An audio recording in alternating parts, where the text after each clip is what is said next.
the decisions we make for the good of all those who have placed their trust and confidence in our leadership. Give us wisdom to lead with integrity, and that our decisions may reflect what is right and good. In your name we pray. Amen. Amen.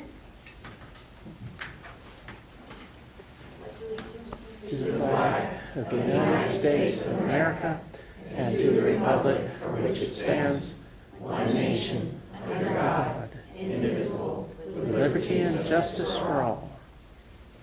Honor the Texas flag. I pledge allegiance to thee, Texas, one state, under God, one and indivisible.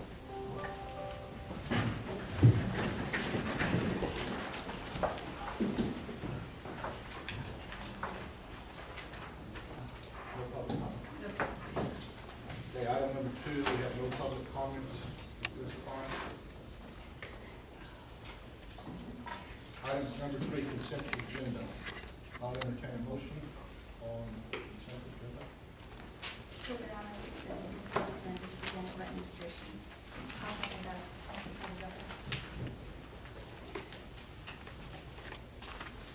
The motion has been made by Mrs. Pena and seconded by Mrs. Smith to accept agenda as presented by administration. Any further discussion or questions on that? All those in favor? Motion carries 7-0.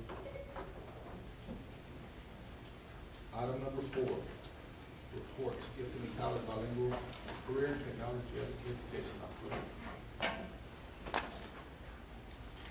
Good evening, Board President, Board, Dr. Bays. We're going to share with you information on 3 different special programs today. Our Gifted and Talented Education Program, our federal programs, and our CTE program. So I'm going to let the people closest to that talk, and so we're going to begin with Chris Galloway, our Director of Secondary Learning, Advanced Academics. Then we'll transition to Dr. Villarreal, our Director of Elementary Learning and Federal Programs. And then finally, our CTE Coordinator, Laura Bifford. Okay?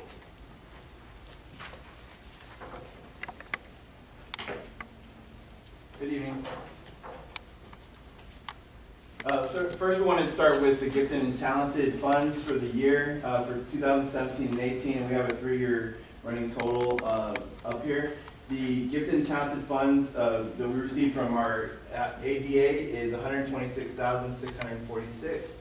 This is based on a total amount of 5% of the student ADA and can be adjusted based on what the state allotment is for that year. As we see from the demographics of our GT program this year, we did have a total of 6.94% of the overall student body that participated in the GT program.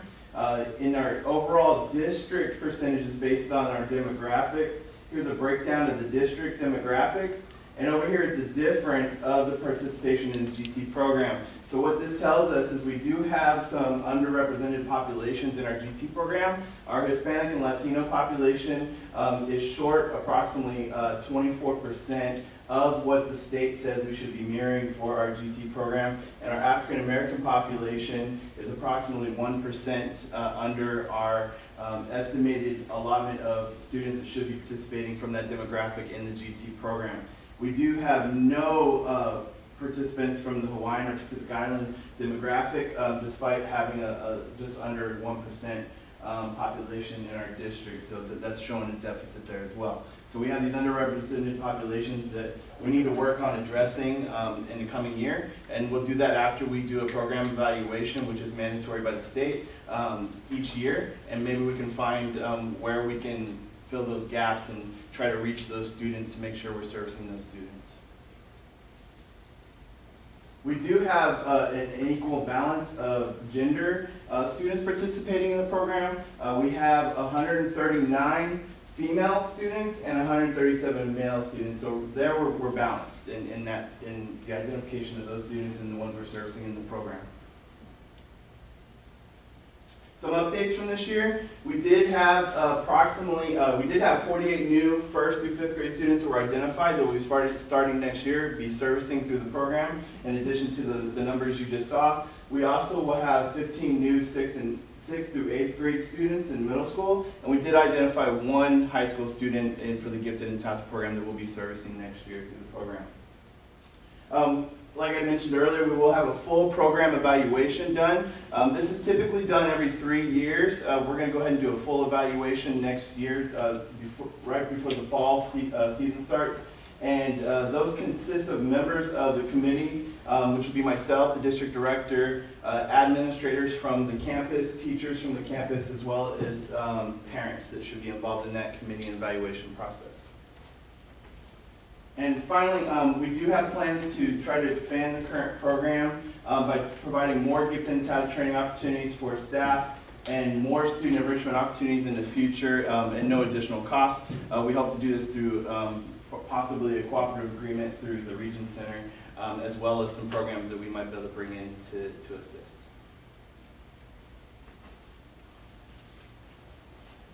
Oh, and last, we did have some activities done through the GT program this year. We had some parent engagement nights, as well as our GT showcase at the elementary, middle school, and high school level. Good evening. So we will go over the bilingual program for the district.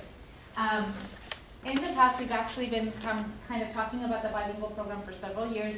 And just as a quick overview, in Floresville ISD, our bilingual program, you're required to have a bilingual program when you have 20 or more students that are identified as limited English proficient across a grade level. So that's when we're required to conduct a bilingual program. At the elementary level for Floresville ISD, our bilingual program consists of a dual language program. That's really kind of our flagship program for bilingual. We also do run an English as a second language program at the elementaries. And at the secondary level, it is solely an English as a second language program. Looking historically, so we kind of chose to do a 4-year comparison because we've had lots of work has been done, lots of different programs and options have been used in the bilingual program here in Floresville. But this is a 4-year comparison. And so in 14-15, we have our total LEP identified numbers. Then you can also see our parent denial numbers. Our membership is right below there. And then you have a total percentage of what our bilingual or our EL LEP population is from our entire district. And then right on that last row, you have the revenue generated from that program. Currently, up to 17-18, we now have 204 students in our program. We have 3 denials.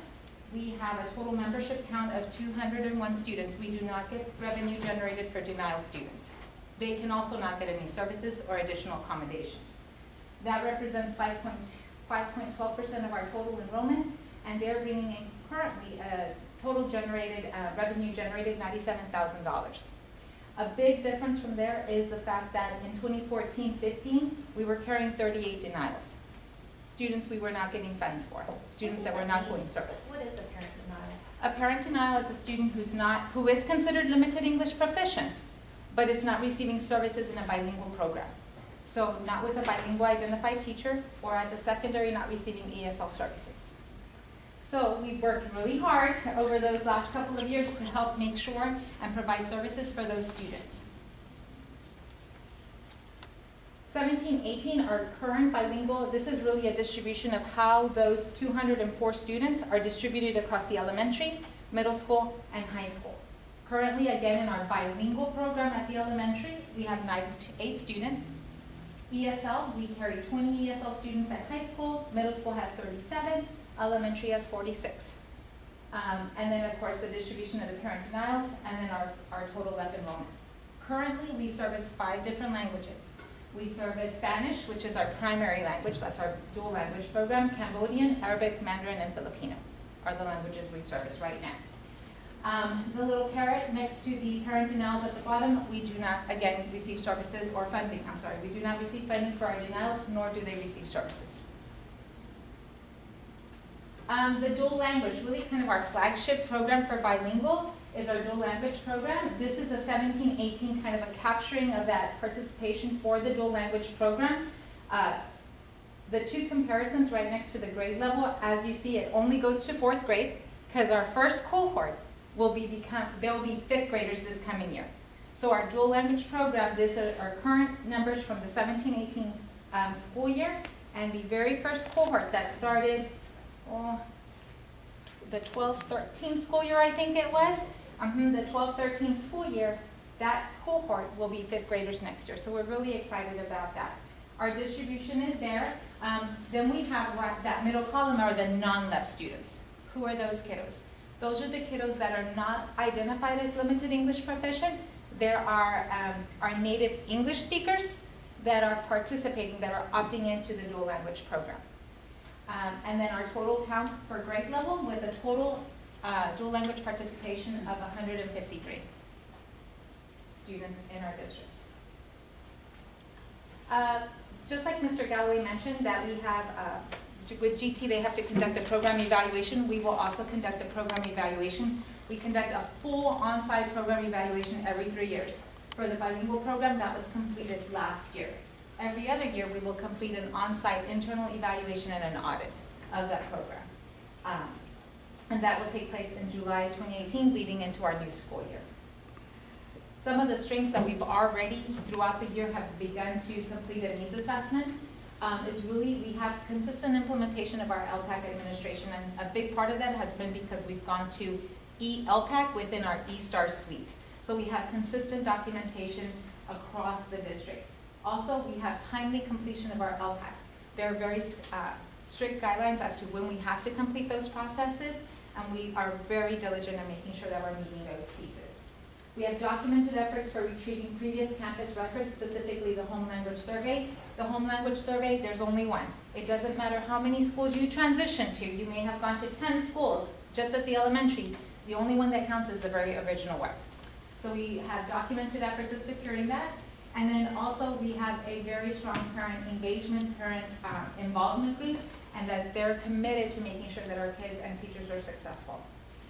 Some opportunities, selected 3. Really provide additional professional development in the area of English language development. As you see, the languages are growing, and we do have to be responsive to ensure that our students are being successful. Incorporate meaningful learning opportunities for English language learners, or English learners, there's a new acronym, have opportunities to engage in the 4 language domains: listening, speaking, reading, and writing. TELPAS is an assessment we take that the EL students take, are English learners, and those are the 4 domains that they're assessed in for TELPAS. And then the last item is to remain partial to the language of instruction in a dual language setting. It's called code switching. You can't, if we're teaching and instructing in a Spanish language, then we should stay true to the Spanish language during the entire session. We shouldn't be going from English to Spanish back and forth. So really making sure that we're staying partial to the language of instruction during instruction. And just to close it all up, is a spotlight is our bilingual educators have really been forces to contend with. Our bilingual teachers have actually, we've had Teacher of the Years within their 1st or 2nd year here in the district. But in addition to that, they really are being teacher leaders. They were selected to present at the 2017 World Language Conference, which was held at Region 20. And were also selected to present at the San Antonio San Antonio Association of Bilingual Educator Conference that was here in San Antonio also. So we're really super excited. Actually, they did such a great job that at the World Language Conference, they asked them to pick up another session later on in the day because it was just really well received. And of course, they're continuing to network with Texas A&M University, looking for really high quality bilingual teachers that we would love to welcome them on board and continue to grow the program. Thank you. All right, let's see if I can figure this thing out. Okay, so career and technical education, I'm the new coordinator for this program this year. This is our enrollment in the program over the last 3 years, and it has remained fairly consistent. We have 31% of our kiddos enrolled in a CTE course, which is not necessarily in a sequence, but they are enrolled in CTE, and we have 69% of our kiddos that are enrolled in a coherent sequence, which means that those courses are related. It has to be 2 or more courses for 3 or more credits to be considered coherent. This is endorsements, so in addition to having a coherent sequence, the kids can also enroll in an endorsement. There's 5 different endorsements that are allowed by the state, and one is in STEM, business and industry, which ties very closely to our CTE, public services also ties to CTE, arts and humanities, and multidisciplinary studies. A district is only required to offer one endorsement, which is the multidisciplinary studies, which is kind of the basic graduation program. But Floresville proudly offers all 5 programs, so the kids have an opportunity in every one of those. The numbers are higher in the number of endorsements because kids can earn more than one. So they could get a multidisciplinary studies, and they could be in ROTC and get a public services, and they could be in a CTE coherent sequence and earn a business and industry. Industry-based certifications, it's coming up as a new part of accountability that the certifications are going to be included in that. We do offer quite a few certifications. The top 3 are certifications that are actually included in accountability, and then the bottom certifications are still important, although they're not included in accountability. And I know the state is really working on getting that aligned to where the kids are able to get them, but they're also important enough to where the state would consider them part of a certification. We really went up in our welding. The top 2 are welding certifications, and then that 3rd line is our automotive certification. And I have a really cool story. Well, I have a couple. But on the welding side, we have some students that are going into the Pipe Fitters Association. And when they have really been working hard in welding and they're doing good, the pipe fitters will employ these children. They go into a program where they're getting college credit.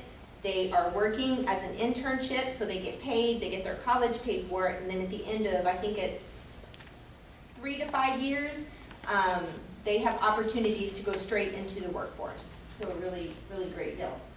We had one student in our auto tech class who, as a result of his certifications, he went to work, I can't remember which local automotive store it was for. I don't know if it wasn't O'Reilly's, but it was one of them.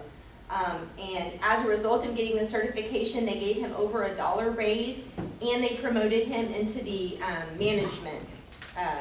He got an assistant manager position straight out of high school. So that was a really cool story. I was excited about that. Program highlights. I'm not going to read the bullets to you. I'm just going to jump in because I'm a visual person and I like pictures. One of the things that we did this year, Mr. Atkins worked really hard to get this going when Dr. Johnson was here. So Dr. Johnson and him were working with Coach Roars. And we bought these 2 machines. I don't know if you can see them, but they're huge. It was a big ordeal getting them upstairs to that classroom. But these are 2 new printers and copiers that we purchased. We now do all the football programs, the athletic programs. We did the Peanut Festival programs. I think we did tickets for the FFA banquet. And it's really cool because the way it prints the tickets, it prints them this way. So when you cut them, they're in order. Instead of 1, 2, 3, it goes 1, 2, 3. So that's really neat. But the kiddos have done really good with this. The little boy there in the front in the blue shirt and the khaki shorts, that's Corey Drotzik, and he designed all the front covers for the football programs. Did a really good job. He graduated this year, so we'll miss him. But really cool program. We did add an auto tech teacher this year. His name is Isaac Barrera, and one of the really cool things he did this year, I had a lot of fun with this, is he got involved with this Alamo City Electrathon, which is sponsored by Toyota. It's a partnership. So Toyota sponsored our kids to have to get this kit to build an electronic car, and we actually got to go enroll in the race. And it's a girl, I don't know if you can see her in the right-hand picture, but she's a little bitty tiny thing. So the trick to this is getting someone that's very lightweight and can get in that car. And I just love her. She was so competitive. They had trouble with some of the wires were coming unhooked when she'd get in, and so they had a hard time getting out onto the track. But once they got out, she was just passing people like crazy. Like, she had no fear. And they actually ended up, I think, in the first race we struggled. The second race, she ended up 4th out of, I think, 12 different teams. And so I asked her after, I said, so you're going to do this again next year? And she's like, oh yeah. I mean, she can't wait. She's on fire. So that was really, really fun. This is our CTSO kiddos, which is our student organizations, and this could take one whole night for me to tell you everything that these kiddos did, between state competitions, national competitions, scholarships. We just had one student that got a $20,000 scholarship. Peyton, I don't even know, I couldn't add up that night how many scholarships she got at the awards banquet. This is just, these kiddos in FFA are just, it's amazing how well they're doing and how competitive they are at those higher levels. So super proud of these kiddos. The kids on the right, this is kind of a newer thing that I'm learning about. It's called our Cyber Patriots group. And I wish I had my notes because I can't remember it all. But they are working with the Air Force? I think it's Air Force. And so we have a lady that comes in from the Air Force and she works with them. And they have scenarios where they go in and have competitions and they like hack the computers. And the kids have to figure out how to fix the hack, I guess. Anyway, but super cool. The kids did great.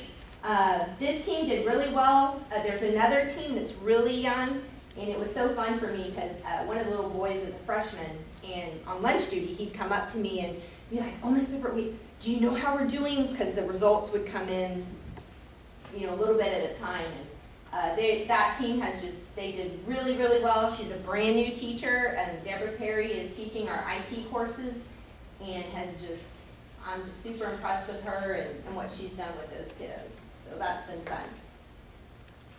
fun. This is some of our culinary kids, and these are two seniors that were, thanks to you lovely people, were given the opportunity to go to Orlando, Florida to the Cook Around the World competition. And although we didn't win, they had a great time, and if you ever get a chance to talk to them, they'll tell you all about it. On the left-hand side, you'll see Aaron Sanchez. I don't know if any of you watch Cooking Channel. I know Ryan does. But he's from El Paso, and he just loved our kiddos because they were from Texas. So he came by and took multiple pictures, checking in on them. So that was kind of special. And one of the things that we're going to be working towards next year is more community activities. And so on the left, that is Phelps. They were actually at our career day, and they brought their bucket truck. And so they would go up in the bucket truck and show the kids, and they took a picture of one of our, I guess that's what, second grade at North. So they had so much fun with that. We're going to be working with them on trying to get some internships for our kiddos at the high school to go work with Phelps. Also with the city, we're working with them. So trying to build those community partners. On the right-hand side, we offered a new program this year for our welding kiddos. They did a welding camp, and it's expensive for the teachers to be there in the summer. So I can't remember the name of the company right now off the top of my head, but they donated $2,200 to the program for these kids to have scholarships to come. And these were all 8th graders that came in as incoming freshmen interested in the program. And so it was a really cool opportunity. I checked in with them at lunch the other day at the middle school, and they were having a good time. And that is the end of my presentation. So do you have any questions for anyone?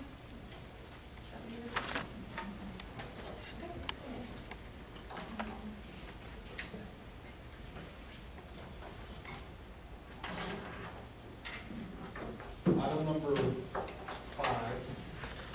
public hearing, proposed tax rate 2018-2019.